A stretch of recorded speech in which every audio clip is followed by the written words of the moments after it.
le plus gros projet porté par le département dans le transport maritime. Nous avons fait l'acquisition de 2 amphidromes pour un montant de 18 millions d'euros en 2016-2017.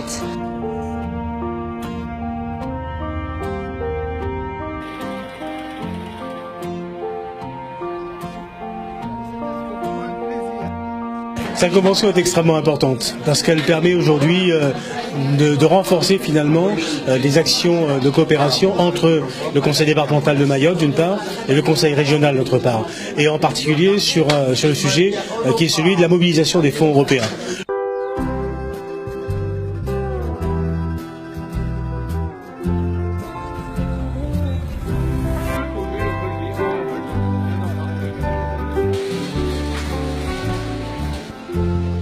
L'objectif, c'est de produire des œufs de qualité, dans des conditions d'environnement relativement acceptables, de faire un effort important sur la partie environnementale et sur la partie traitement des fientes, qui est le problème limitant de tous les élevages.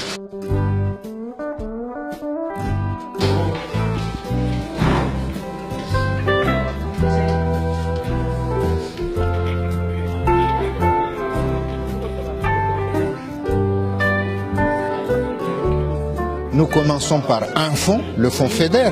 C'est lui qui est le plus, je dirais, plus aisément mobilisable, puisque en la matière, les infrastructures, la construction, la réalisation, la rénovation des infrastructures et des transports sont des opérations qui consomment le plus de crédit.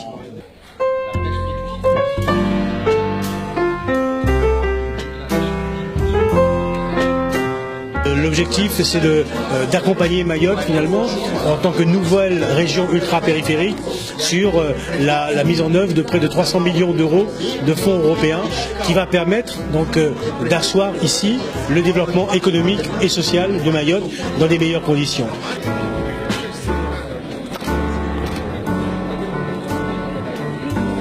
Concrètement, d'ici la fin de l'année, un plan de formation sera élaboré par les 2 parties.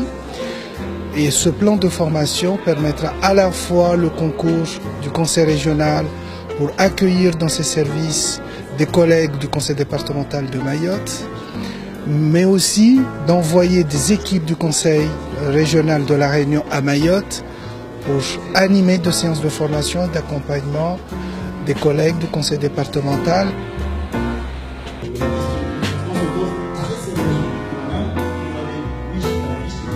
Jusqu'à